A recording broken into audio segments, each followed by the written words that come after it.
saya Vika Elvira Avianida, NIM 2019-33156 dari kelas 6D.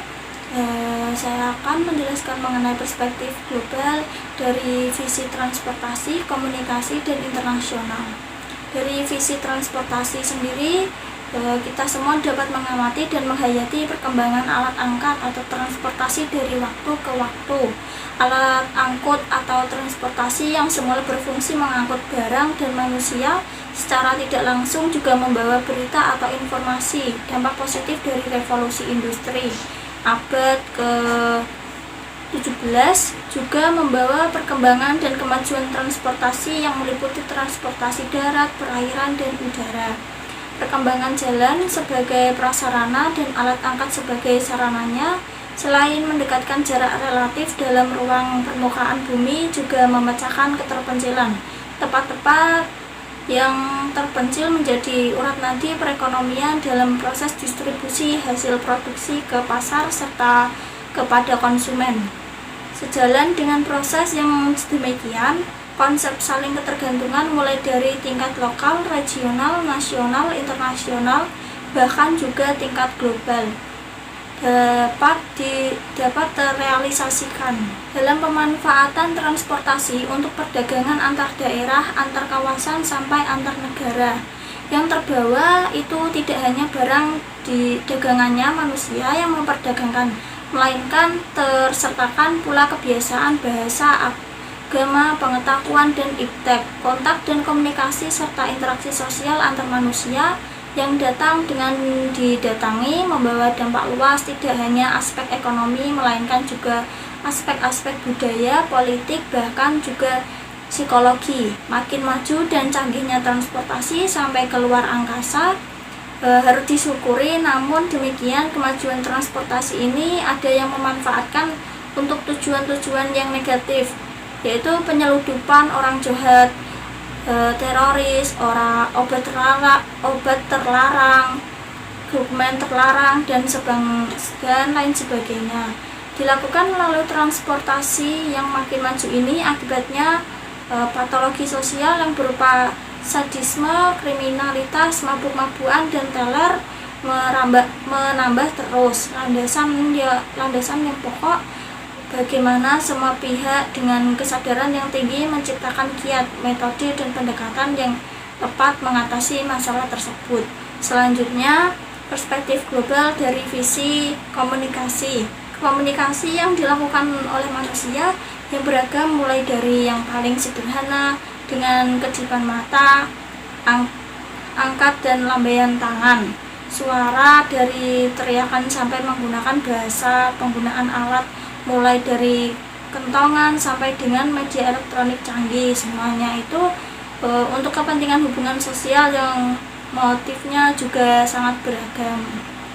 Sejalan dengan perkembangan, kemajuan, dan penggunaan transportasi serta media elektronik, radio, TV, faxmail, internet, kontak interaksi sosial umat manusia untuk berkomunikasi itu juga makin maju. Makin lama komunikasi manusia sehari-hari yang menembus batas-batas ruang dengan memanfaatkan internet, informasi dari berbagai penjuru dunia mengenai aspek apa yang dikehendaki dalam waktu yang sangat singkat dapat diperoleh. Banyak hal yang harus diperhatikan tentang rekayasa media komunikasi yang perlu diwaspadai penyimpangan penggunaannya. Dari perspektif global, keberhasilan saling ketergantungan dalam segala aspek kehidupan antar bangsa dan antar negara tidak dapat dilepaskan dari keberadaan serta peranan transportasi dan media komunikasi. Dampak globalisasi segala aspek kehidupan terus berjalan.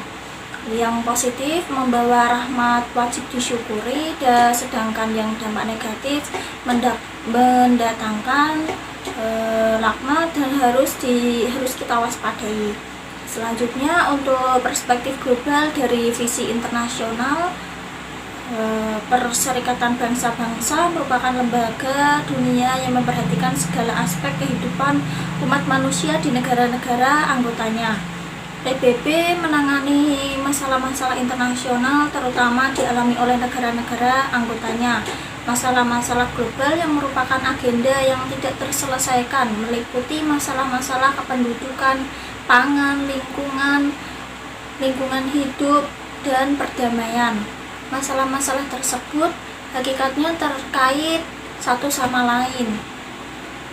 UNESCO adalah organisasi pendidikan, ilmu pengetahuan, dan kebudayaan. Tugasnya memajukan kerjasama antar bangsa melalui bidang pendidikan, ilmu pengetahuan, dan kebudayaan dalam rangka penegakan hukum, penegakan hak asasi manusia, dan penegakan keadilan. UNESCO berdiri pada tanggal 4 November 1946 yang berkedudukan di Paris, tepatnya di Perancis. UNICEF adalah organisasi dana perkembangan anak-anak internasional. Tugasnya memberikan bantuan dalam rangka menyejahterakan ibu dan anak. UNICEF didirikan pada tanggal 11 1946 di New York, Amerika Serikat. WHO adalah organisasi kesehatan sedunia. Organisasi ini didirikan pada tanggal 7 April pada tahun 1948 yang berkedudukan di Jenewa, Swiss. Tugasnya meningkatkan kesehatan bagi semua orang. FAO adalah organisasi bahan makanan dan pertanian. Berdiri pada tanggal 16 Oktober 1945 yang berkedudukan di Roma, yaitu tepatnya di Italia. Tugasnya meningkatkan efisiensi dan distribusi makanan dan hasil-hasil pertanian ke berbagai pelosok dunia.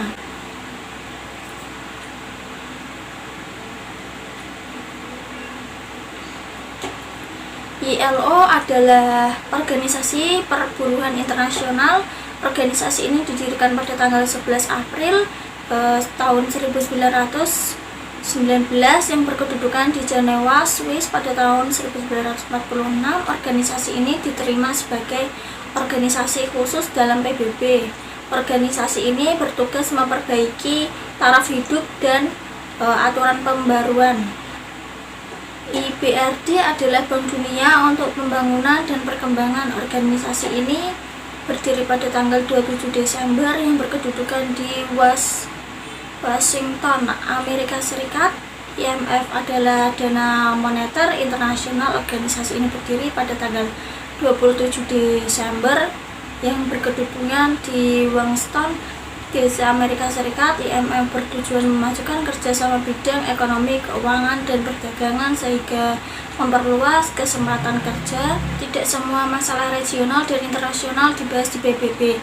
Kerjasama regional seperti kelompok negara-negara Asia atau disebut juga dengan ASEAN, kelompok negara-negara Arab, masyarakat ekonomi Eropa, kelompok negara-negara Afrika, dan lain sebagainya. Kelompok-kelompok tersebut perhatian dan kepeduliannya tidak pada masalah-masalah regional masing-masing, melainkan juga mengenai masalah internasional dan juga masalah global. Organisasi independen yang tergabung dalam kelompok Roma yang anggota-anggotanya terdiri atas berbagai keahlian seperti ilmuwan, budayawan, rohanian, pengusaha, pejabat, dan lain-lain, juga memperhatikan, mengkaji, dan memprediksi masalah-masalah global seperti masalah penduduk, pangan dan kelaparan, produksi pertanian, konsumsi, sumber daya alam, industrialisasi, pencemaran, krisis energi, krisis pangan, dan lain sebagainya. Lembaga internasional, baik PBB maupun organisasi-organisasi independen, memiliki kedudukan, fungsi, dan peranan yang bermakna dalam menopang saling pengertian serta saling ketergantungan antar bangsa dan negara-negara beragam sistem politik, ekonomi, budaya, serta keadaan rasialnya. Sekian yang dapat saya sampaikan mengenai perspektif global yang ditinjau dari visi transportasi, komunikasi, dan internasional. Sekian, wassalamualaikum warahmatullahi wabarakatuh.